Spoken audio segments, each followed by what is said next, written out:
ఏం చేస్తున్నావు? ఏం చేస్తున్నావు? హలో అల్లరి పిల్ల, అల్లరి పిల్ల, ఏం చేస్తున్నావు? పొద్దున్నే అల్లరా? ఇంక వేరే పని పాట లేదు నీకు, అల్లరి తప్ప.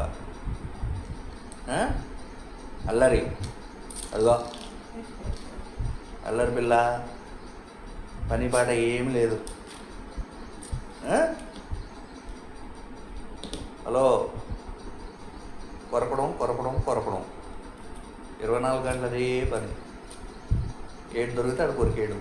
24 గంటలు అదే మాట్లాడ, ఏం మాట్లాడద్దు, జస్ట్ తీ దాన్ని మ్యూజిక్ పెట్టేసి పెట్టేయడమే. అది ఏం చేస్తుంది చూద్దాం. ఇంత దగ్గర నుంచి తీయాలి, తీస్తేనే